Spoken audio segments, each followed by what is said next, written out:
ជំរាបសួរអ្នកទាំងអស់គ្នាខ្ញុំឈ្មោះលីសានៅក្នុងវីដេអូថ្ងៃនេះខ្ញុំនឹងនិយាយតាក់ទងអំពីបទពិសោធន៍របស់ខ្ញុំในការមកសិក្សានៅប្រទេសអូស្ត្រាលី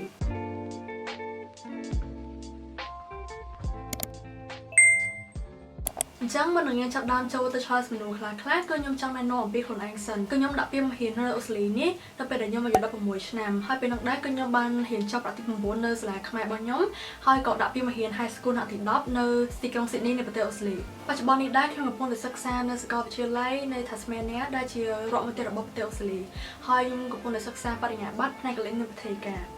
Bachelor of Nursing Yes ហើយយ៉ាងហ្នឹងដែរខ្ញុំក៏បានទៅជួសឈាមដោយសារតែពេលដែលយើងរៀន nursing ហ្នឹងគឺគេតម្រូវឲ្យយើងហ្នឹងជួសឈាមហើយទទួលវ៉ាក់សាំងអីផ្សេងៗដើម្បីបង្ការមេរោគផ្សេងៗអញ្ចឹងណាកុំឲ្យយើងឆ្លងទៅ patient ដែលយើងនឹងត្រូវមើលហ្នឹងចឹងខ្ញុំបានដាក់ពាក្យមហាហ្នឹងទៅតាម agent IDP នៅសាលា ACE សាខាទូរពងពេលដែលយើងដាក់ពាក្យមហាហ្នឹងយើងអាចទៅជួប agent ណាមួយដែលអ្នកនរគ្នាទុកចិត្តក៏បានឬក៏អ្នកនរគ្នាក៏អាចដាក់ពាក្យមកខ្លួនឯងបានដែរតែសម្រាប់ខ្ញុំវិញគឺខ្ញុំសុខចិត្តថាអ្នកនរគ្នាទៅជួប agent ហ្នឹងទៅដោយសារតែពួកគាត់ជាអ្នក professional ចឹងទៅពួកគាត់យល់ដឹងថាតើយើងត្រូវរៀបចំឯកសារមកមិនដើម្បីជាប់ហើយយើងត្រូវធ្វើមិនខ្លះអីចឹងណាអូខេឥឡូវយើងនិយាយអំពីការធ្វើតែអង់គ្លេសវិញម្ដងនៅ high school ខ្ញុំគិតថាដូចជាយើងត្រូវការ 5.5 ទៅ 6 ចុចហើយនៅសាកលវិទ្យាល័យដូចជា 6 ចុចឡើងទៅពេលខ្លះទៀតគឺគេឲ្យយើងនឹងចូលទៅរៀន foundation ឬក៏ទៅរៀនបំពន់ភាសាអង់គ្លេសបន្ថែមទៀតចឹងណាចឹងនៅក្នុងក្លឹបសាស្ត្ររបស់ខ្ញុំទៅពេលដែលខ្ញុំមក high school ដំបូងគឺខ្ញុំអត់បានធ្វើតែ IELTS ហ្នឹងឯងខ្ញុំរៀននៅសាលា ACE មែនប៉ុន្តែខ្ញុំអត់បានធ្វើតែ IELTS ហ្នឹងដោយសារតែខ្ញុំអត់មានពេលគឺគេចិត្តចូលរៀននៅចឹងទៅគឺប្រញាប់ដាក់ពាក្យទៅរៀនពេកទៅគេក៏ suggest ឲ្យខ្ញុំនឹងទៅរៀនបំពន់ភាសាអង់គ្លេស IEC ហ្នឹងនៅសាលារបស់ខ្ញុំហ្នឹងថែម6ខែទៀតចឹងនៅពេលដែលយើងទៅរៀន IEC ហ្នឹងគឺវារៀងខាត់ពេលវេលាហើយត្រូវបង់ថវិកាបន្ថែមមែនប៉ុន្តែវាក៏បានជួយជំរុញឲ្យខ្ញុំហ្នឹងដូចថាមានភាពក្លាហានហើយដូចថាវាជួយឲ្យការ adapt ទៅនឹង culture និងការសិក្សាអូស្ត្រាលីហ្នឹងវាងាយស្រួលជាងមុនផងដែរ So yeah definitely ទៅជួប agent ឬក៏ធ្វើការ research ខ្លួនឯងទៅថាខ្លួនឯងហ្នឹងចង់រៀនវគ្គបំពន់ភាសាអង់គ្លេសនឹងអត់ឬក៏ prefer ចំណេញពេលវេលាហើយចំណេញថវិកាចុះ high school យើងឥ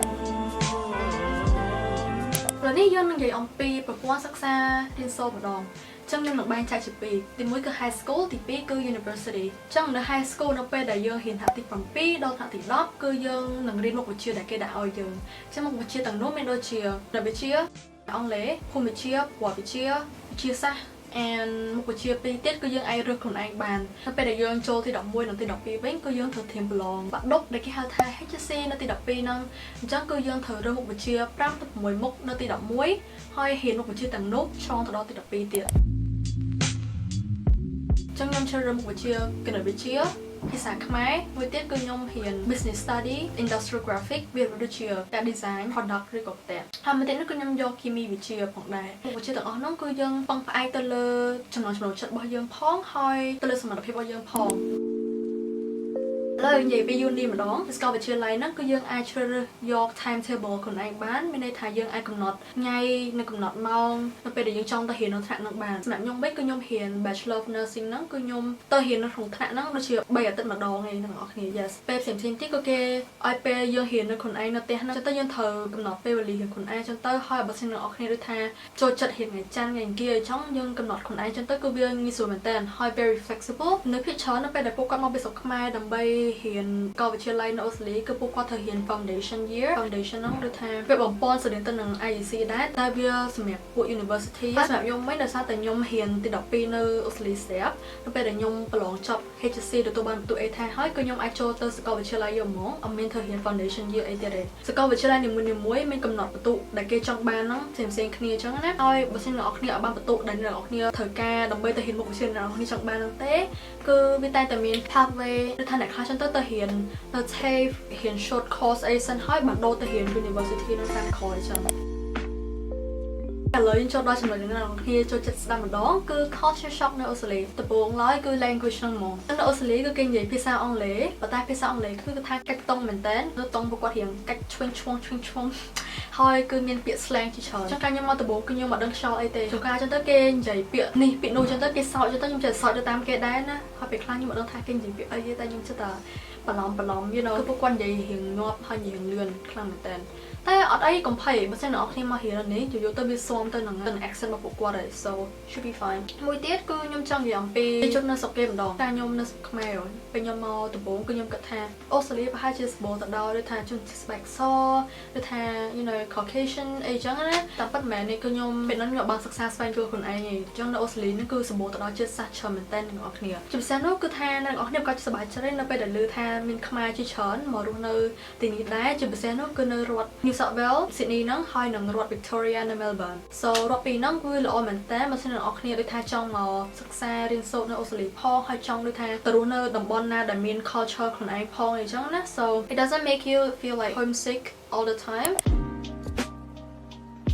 ចង់ការចំណាយរបស់ខ្ញុំភាគច្រើនហ្នឹងគឺអស់ថ្លៃទៅលើការសិក្សាតែម្ដងខ្ញុំហ៊ានទៅ12ហ្នឹងមួយឆ្នាំដូចជា 30,000 ជាង 30,000 អូស្ត្រាលីហើយចឹងទៅគឺវាប្រហាក់ប្រហែលទៅនឹង 20,000 ជាងនៃអាមេរិក yes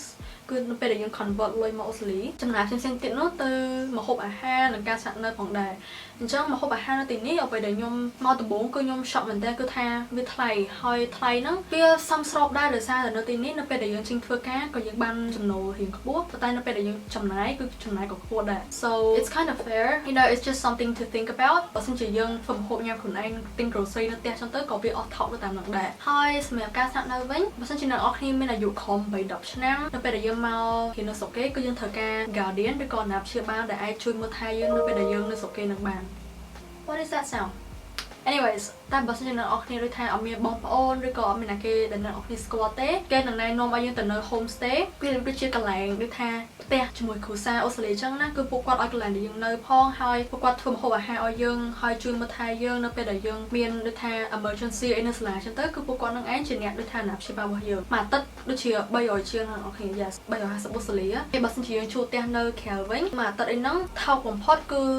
150ទៅ200ជាង yes គឺវា depend ទៅកន្លែងដែលយើងនៅក្នុងតំបន់ដែលយើងនៅផងដែរហើយបើសិនជាអ្នកនរគ្នាដូចថាទៅនៅ Sydney ឬក៏ Melbourne វិញគឺអ្នកនរគ្នាអត់សូវភ័យរឿងការធ្វើដំណើរប្រហែលនេះដោយសារតែយើងមានឡានក្រុងនិងមានអទេសភ្លើងផងដែរអញ្ចឹងទៅគឺថាយើងស្រួលធ្វើដំណើរមែនតើ